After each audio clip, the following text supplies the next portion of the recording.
ഈശോ മിശിഹായ്ക്ക് സ്തുതിയായിരിക്കട്ടെ. ജാൻ എസ് മീഡിയയിലേക്ക് എല്ലാവർക്കും സ്വാഗതം. വിശുദ്ധ ലൂക്കായുടെ സുവിശേഷം 13-ാം അധ്യായം. ചോദ്യം 1. ഗലീലിയക്കാരായ ഏതാനും പേരുടെ ബലികളിൽ അവരുടെ രക്തം കൂടി കലർത്തിയത് ആര്? പീലാത്തോസ്. 2. പീലാത്തോസ് ആരുടെ ബലികളിലാണ് അവരുടെ രക്തം കൂടി കലർത്തിയത്? ഗലീലിയക്കാരുടെ. 3. ഗലീലിയക്കാരായ ഏതാനും പേരുടെ ബലികളിൽ അവരുടെ രക്തം കൂടി പീലാത്തോസ് കലർത്തിയ വിവരം യേശുവിനെ അറിയിച്ചത് ആര്? ആ സമയത്ത് അവിടെ ഉണ്ടായിരുന്ന ചിലർ. 4. ഗലീലിയക്കാരായ ഏതാനും പേരുടെ ബലികളിൽ അവരുടെ രക്തം കൂടി പീലാത്തോസ് കലർത്തിയ വിവരം യേശുവിനെ അറിയിച്ചപ്പോൾ യേശു അവരോട് എന്താണ് ചോദിച്ചത്? ഇവയെല്ലാം അനുഭവിച്ചതുകൊണ്ട് അവർ മറ്റെല്ലാ ഗലീലിയക്കാരേക്കാൾ കൂടുതൽ പാപികളായിരുന്നു എന്ന് നിങ്ങൾ കരുതുന്നുവോ? 5. പശ്ചാത്തപിക്കുന്നില്ലെങ്കിൽ നിങ്ങളെല്ലാവരും ഏതുപോലെ നശിക്കും എന്നാണ് യേശു പറഞ്ഞത്? ഗലീലിയക്കാരെ പോലെ. 6. ഗോപുരം ഇടിഞ്ഞു വീണത് എവിടെ? സീലോഹായിൽ. 7. സീലോഹായിൽ ഗോപുരം ഇടിഞ്ഞു വീണ് എത്ര പേരാണ് കൊല്ലപ്പെട്ടത്? 18 പേർ. 8. സീലോഹായിൽ ഗോപുരം ഇടിഞ്ഞു വീണ് കൊല്ലപ്പെട്ട 18 പേർ ആരേക്കാൾ കുറ്റക്കാരായിരുന്നു എന്നാണ് യേശു ചോദിച്ചത്? ജെറൂസലേമിൽ വസിച്ചിരുന്ന എല്ലാവരെയും കാൾ. 9. പശ്ചാത്തപിക്കുന്നില്ലെങ്കിൽ നിങ്ങളെല്ലാവരും അതുപോലെ നശിക്കും. ഏതുപോലെ? സീലോഹായിലെ ഗോപുരം ഇടിഞ്ഞു വീണ് കൊല്ലപ്പെട്ട 18 പേരെ പോലെ. 10. പശ്ചാത്തപിക്കുന്നില്ലെങ്കിൽ നിങ്ങളെല്ലാവരും അതുപോലെ നശിക്കും. യേശു എത്ര പ്രാവശ്യം 13-15 വരെയുള്ള വാക്യങ്ങളിൽ പറഞ്ഞിട്ടുണ്ട്? 2 പ്രാവശ്യം. 11. പശ്ചാത്തപിക്കുന്നില്ലെങ്കിൽ നിങ്ങളെല്ലാവരും അതുപോലെ നശിക്കും എന്ന് പറയാൻ യേശു പറഞ്ഞ ഉപമ ഏത്? ഫലം തരാത്ത അത്തിവൃക്ഷത്തിന്റെ ഉപമ. 12. ഒരുവൻ ഒരു അത്തിവൃക്ഷം നട്ടുപിടിപ്പിച്ചത് എവിടെ? മുന്തിരിത്തോട്ടത്തിൽ. 13. മുന്തിരിത്തോട്ടത്തിലെ അത്തിവൃക്ഷത്തിൽ എന്തുണ്ടോ എന്ന് നോക്കാനാണ് യേശു വന്നത്? പഴം. 14. അത്തിവൃക്ഷത്തിൽ പഴമില്ലാത്തതായി കണ്ടപ്പോൾ യേശു കൃഷിക്കാരോട് പറഞ്ഞതെന്ത്? 3 വർഷമായി ഞാൻ ഈ അത്തിവൃക്ഷത്തിൽ നിന്ന് ഫലം അന്വേഷിച്ചു വരുന്നു, ഒന്നും കാണുന്നില്ല. അത് വെട്ടിക്കളയുക, എന്തിന് നിലം പാഴാക്കണം?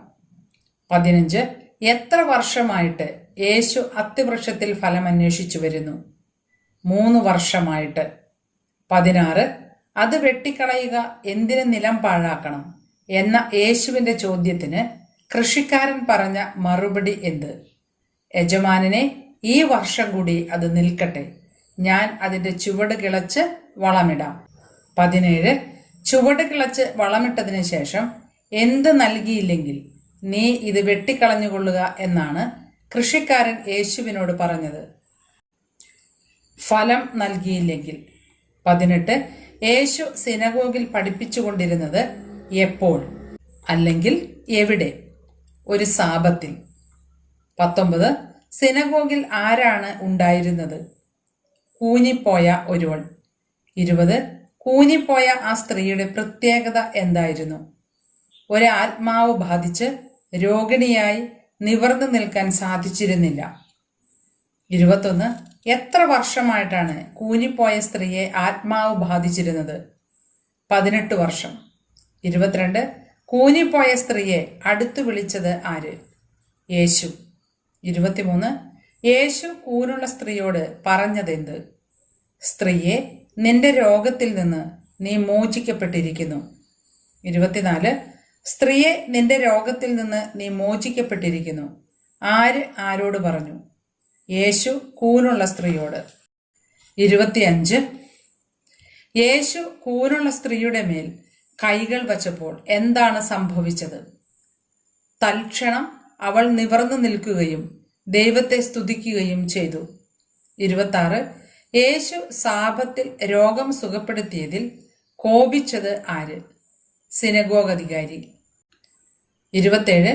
ജോലി ചെയ്യാവുന്ന എത്ര ദിവസമുണ്ടെന്നാണ് സിനഗോഗ് അധികാരി ജനങ്ങളോട് പറഞ്ഞത്? 6 ദിവസം.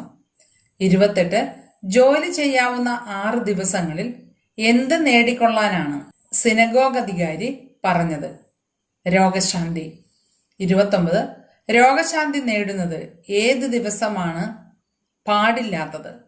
സാബത്ത് ദിവസത്തിൽ. 30 സാബത്ത് ദിവസം രോഗശാന്തി നേടാൻ പാടില്ല എന്ന് സിനഗോഗ് അധികാരികൾ ജനങ്ങളോട് പറയുന്നത് കേട്ടപ്പോൾ യേശു അവരെ വിളിച്ചത് എന്താണ്? കപടനാട്യക്കാരെ എന്ന്. 31 നിങ്ങൾ ഓരോരുത്തരും സാബത്തിൽ എന്തിനെയെല്ലാം തൊഴുത്തിൽ നിന്നഴിച്ച് വെള്ളം കുടിപ്പിക്കാൻ കൊണ്ടുപോകുന്നില്ലേ എന്നാണ് യേശു ചോദിച്ചത്. കാളയെയും കഴുതയെയും. 32 18 വർഷം കൂനുള്ള സ്ത്രീയെ എന്ത് ബന്ധിച്ചിട്ടിരുന്നു എന്നാണ് യേശു പറഞ്ഞത്? സാത്താൻ. 33 സാത്താൻ ബന്ധിച്ചിട്ടിരുന്ന സ്ത്രീ ആരുടെ മകളാണ്? അബ്രാഹത്തിന്റെ. 34 അബ്രാഹത്തിന്റെ മകളായ 18 വർഷം സാത്താൻ ബന്ധിച്ചിട്ടിരുന്ന സ്ത്രീയെ സാബത്ത് ദിവസം അഴിച്ചുവിടേണ്ടതല്ലേ എന്ന് ചോദിച്ചത് ആര്? യേശു. 35 യേശുവിന്റെ ചോദ്യം കേട്ട് ലജ്ജിതരായത് ആര്? യേശുവിന്റെ പ്രതിയോഗികൾ. 36 എന്നാൽ യേശു ചെയ്ത മഹനീയ കൃത്യങ്ങളെക്കുറിച്ച് സന്തോഷിച്ചത് ആര്? ജനക്കൂട്ടം. 37 ദൈവരാജ്യം എന്തിനോടാണ് യേശു സദൃശ്യപ്പെടുത്തിയത്? കടുകുമണിയോട്. 38 കടുകുമണി വളർന്ന് എന്തായി? മരമായി. 39 മരമായി വളർന്ന കടുകുമണിയുടെ ശാഖകളിൽ ചേക്കേറിയത് ആര്? ആകാശത്തിലെ പക്ഷികൾ. 40 ദൈവരാജ്യത്തെ യേശു വീണ്ടും എന്തിനോടാണ് ഉപമിച്ചത്? ഒരു സ്ത്രീ 3 അളവ് മാവിൽ അത് മുഴുവൻ പുളിക്കുവോളം ചേർത്ത് വച്ച പുളിപ്പിനോട്. 41 യേശു പട്ടണങ്ങളിലും ഗ്രാമങ്ങളിലും പഠിപ്പിച്ചുകൊണ്ട് യാത്ര ചെയ്തത് എവിടേക്ക്? ജെറൂസലമിലേക്ക്. 42 ജെറൂസലമിലേക്ക് യാത്ര ചെയ്തുകൊണ്ടിരുന്ന യേശുവിനോട് ഒരുവൻ ചോദിച്ചത് എന്ത്? കർത്താവെ, രക്ഷ പ്രാപിക്കുന്നവർ ചുരുക്കമാണോ? 43 കർത്താവെ, രക്ഷ പ്രാപിക്കുന്നവർ ചുരുക്കമാണോ എന്ന ചോദ്യത്തിന് യേശു നൽകിയ മറുപടി എന്ത്? ഇടുങ്ങിയ വാതിലിലൂടെ പ്രവേശിക്കുവാൻ പരിശ്രമിക്കുവിൻ. 44 ഇടുങ്ങിയ വാതിലിലൂടെ പ്രവേശിക്കുവാൻ പരിശ്രമിക്കുവിൻ എന്ന് പറഞ്ഞുകൊണ്ട് യേശു തുടർന്ന് പറഞ്ഞതെന്ത്? അനേകം പേർ പ്രവേശിക്കാൻ പരിശ്രമിക്കും, എന്നാൽ അവർക്ക് സാധിക്കുകയില്ല. 45 വീട്ടുടമസ്ഥൻ എഴുന്നേറ്റ് വാതിൽ അടച്ചു കഴിഞ്ഞാൽ പിന്നെ നിങ്ങൾ പുറത്തുനിന്ന് കർത്താവെ, ഞങ്ങൾക്ക് തുറന്നു തരണമേ എന്നു പറഞ്ഞ് വാതിൽക്കൽ മുട്ടാൻ തുടങ്ങും. അപ്പോൾ വീട്ടുടമസ്ഥൻ എന്താണ് മറുപടി പറയുക? നിങ്ങൾ എവിടെ നിന്നാണെന്ന് ഞാൻ അറിയുന്നില്ല. 46 നിങ്ങൾ എവിടെ നിന്നാണെന്ന് ഞാൻ അറിയുന്നില്ല എന്ന് വീട്ടുടമസ്ഥൻ പറയുമ്പോൾ നിങ്ങൾ പറയുന്ന മറുപടി എന്ത്? നിന്റെ സാന്നിധ്യത്തിൽ ഞങ്ങൾ കുടിക്കുകയും പാനം ചെയ്യുകയും ഞങ്ങളുടെ തെരുവുകളിൽ നീ പഠിപ്പിക്കുകയും ചെയ്തിട്ടുണ്ട്. 47 നിന്റെ സാന്നിധ്യത്തിൽ ഞങ്ങൾ എന്തൊക്കെ ചെയ്തിട്ടുണ്ട് എന്നാണ് പുറത്തു നിൽക്കുന്നവർ വീട്ടുടമസ്ഥനോട് പറയുന്നത്? ഭക്ഷിക്കുകയും പാനം ചെയ്യുകയും ചെയ്തിട്ടുണ്ട്. 48 ഞങ്ങളുടെ തെരുവുകളിൽ എന്ത് ചെയ്തിട്ടുണ്ട് എന്നാണ് പുറത്തു നിൽക്കുന്നവർ വീട്ടുടമസ്ഥനോട് പറഞ്ഞത്? പഠിപ്പിച്ചിട്ടുണ്ട് എന്ന്. 49 നിന്റെ സാന്നിധ്യത്തിൽ ഞങ്ങൾ ഭക്ഷിക്കുകയും പാനം ചെയ്യുകയും ഞങ്ങളുടെ തെരുവുകളിൽ നീ പഠിപ്പിക്കുകയും ചെയ്തിട്ടുണ്ട് എന്ന് പുറത്തു നിൽക്കുന്നവർ പറഞ്ഞപ്പോൾ പോലും വീട്ടുടമസ്ഥൻ പറഞ്ഞത് എന്താണ്? നിങ്ങൾ എവിടെ നിന്നാണെന്ന് ഞാൻ അറിയുന്നില്ല. അനീതി പ്രവർത്തിക്കുന്ന നിങ്ങൾ എന്നിൽ നിന്ന് അകന്നു പോകുവിൻ. 50 എന്തു പ്രവർത്തിക്കുന്ന നിങ്ങൾ എന്നിൽ നിന്ന് അകന്നു പോകാനാണ് വീട്ടുടമസ്ഥൻ പറഞ്ഞത്? അനീതി പ്രവർത്തിക്കുന്ന. 51 ആരൊക്കെ ദൈവരാജ്യത്തിൽ ഇരിക്കുന്നതായും നിങ്ങൾ പുറന്തള്ളപ്പെടുന്നതായും കാണുമ്പോഴാണ് നിങ്ങൾ വിലപിക്കുകയും പല്ലിറുമുകയും ചെയ്യുന്നത്? അബ്രാഹവും ഇസഹാക്കും യാക്കോബും സകല പ്രവാചകന്മാരും. 52 ആരൊക്കെയാണ് ദൈവരാജ്യത്തിൽ ഇരിക്കുന്നതായി കാണപ്പെടുന്നത്? അബ്രാഹം, ഇസഹാക്ക്, യാക്കോബ്, സകല പ്രവാചകന്മാർ. 53 അബ്രാഹവും ഇസഹാക്കും യാക്കോബും സകല പ്രവാചകന്മാരും ദൈവരാജ്യത്തിൽ ഇരിക്കുന്നതായും നിങ്ങൾ പുറന്തള്ളപ്പെടുന്നതായും കാണുമ്പോൾ നിങ്ങൾ, അതായത് പുറത്തു നിൽക്കുന്നവർ, എന്തു ചെയ്യും? വിലപിക്കുകയും പല്ലിറുമുകയും ചെയ്യും. 54. ദൈവരാജ്യത്തിൽ വിരുന്നിനിരിക്കുന്നത് ആരൊക്കെ? കിഴക്കു നിന്നും പടിഞ്ഞാറ് നിന്നും വടക്കു നിന്നും തെക്കു നിന്നുമുള്ള ജനങ്ങൾ. 55. കിഴക്കു നിന്നും പടിഞ്ഞാറ് നിന്നും വടക്കു നിന്നും തെക്കു നിന്നും ജനങ്ങൾ വന്ന് ദൈവരാജ്യത്തിൽ വിരുന്നിനിരിക്കുമ്പോൾ എന്താണ് സംഭവിക്കുക? മുൻപന്മാരാകുന്ന പിൻപന്മാരും പിൻപന്മാരാകുന്ന മുൻപന്മാരും ഉണ്ടായിരിക്കും. 56. നിങ്ങൾ എവിടെ നിന്നാണെന്ന് ഞാൻ അറിയുന്നില്ല. എത്ര പ്രാവശ്യം വീട്ടുടമസ്ഥൻ പറഞ്ഞതായി രേഖപ്പെടുത്തിയിട്ടുണ്ട്? 2 പ്രാവശ്യം. 57. ഇവിടെ നിന്ന് പോവുക, ഹെറോദേസ് നിന്നെ കൊല്ലാൻ ഒരുങ്ങുന്നു. യേശുവിനോട് ഇത് പറഞ്ഞതാര്? ഫരിസയർ.